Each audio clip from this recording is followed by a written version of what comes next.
On March 26, 1979, the national championship between Michigan State and Indiana State, which changed the college basketball world forever, and March Madness became something everyone wanted to see.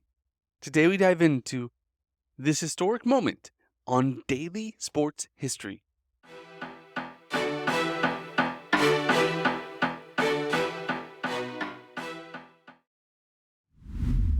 Welcome to Daily Sports History. I'm Ethan Reese, your guide to a rapid deep dive into sports history every day. So going back into the 1970s, college basketball was much different. There wasn't one and dones, freshmen going straight to the NBA. It wasn't until 1972 that freshmen could even play. And it wasn't covered like it is today. March Madness, the brackets, everything that we know about college basketball and the championship was very different. But two very different players and very different personalities took the nation by storm and became somewhat of the first college superstars. Larry Bird was more of this quiet, white kid from the country, known as the Hick from French Lick.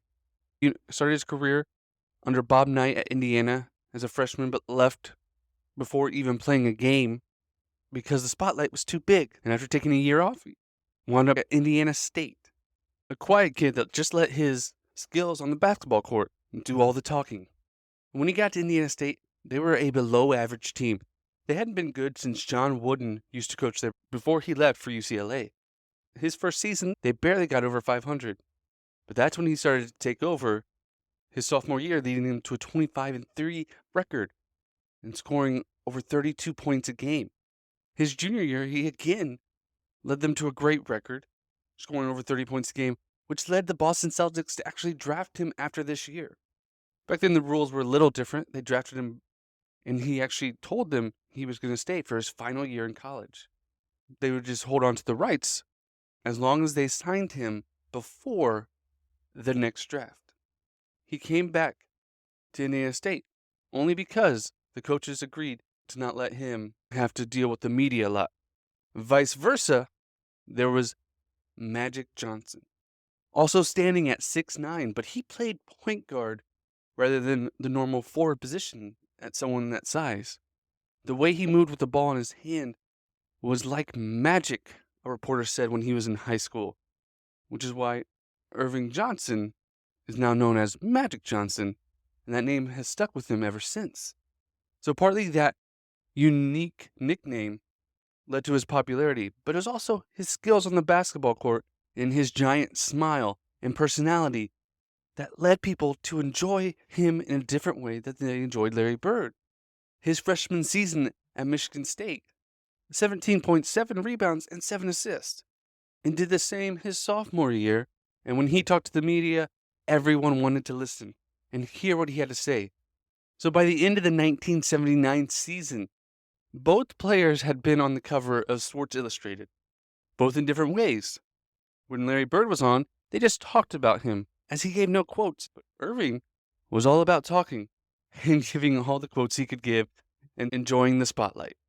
But what made this game even more exciting was that Indiana State came into the tournament undefeated, and we're going for an undefeated season, which was last done by Indiana in 1976. And it hasn't been done since. But whenever there's an undefeated team, it brings new elements of excitement for the NCAA. And that's exactly what it did. More people were watching, more people were talking about it. And the two very contrasting stars on each team was something everyone talked about. Everyone had someone they clinged on to, they related to. Some wanted the small upstart school that was trying to go for an undefeated season, and some wanted the bigger school that had way more talent.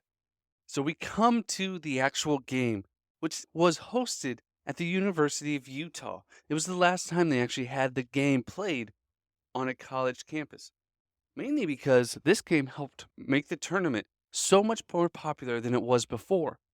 And it was televised by NBC and eventually got a rating of 24.1, which is the highest of any basketball game ever.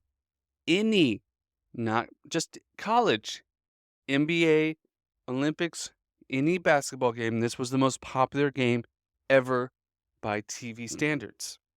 20% more than the previous game because it had two superstars. But in person, they only had about 15,000 fans, which seems small by today's standards. But remember, it was to be played at the University of Utah, not at one of these big arenas that we have today. But from the start of the game, Michigan State really took control. Michigan State had 4 players that would eventually play in the NBA, compared to only 2 on Indiana State. So they were battling the whole time, but just couldn't catch up to the skill of Michigan State. After the first half, they were down 37-28, and it never got any better. The second half was closer, and they were essentially trading baskets blow for blow. But Indiana State didn't have any firepower to really help bridge the gap. And the game ended 75-64. But you never really felt like Indiana was out of the game, that they couldn't have a chance to come back. It's just they didn't ever have that run that you needed.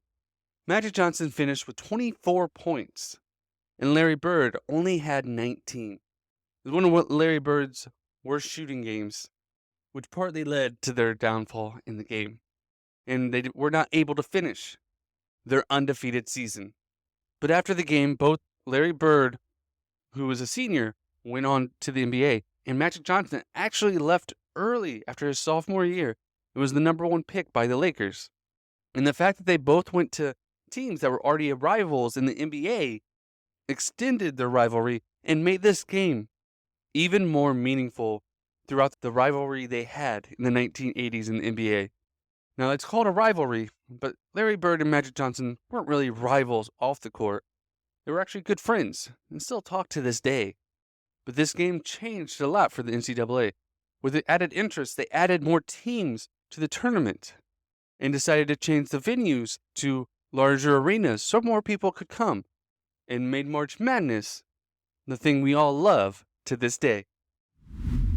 Thank you for listening to Daily Sports History. I'm Ethan Reese. If you like this, please let us know wherever you're listening. Leave us a review. We'd love to hear from you, or you can send us an email at dailysportshistory@gmail.com. We'd love to hear how you're enjoying the show, or if you have a great topic that we should do in the future. We're a community here, and we want to grow our community of great sports historians as we continue to learn about sports history every day. And come back tomorrow for more Daily Sports History.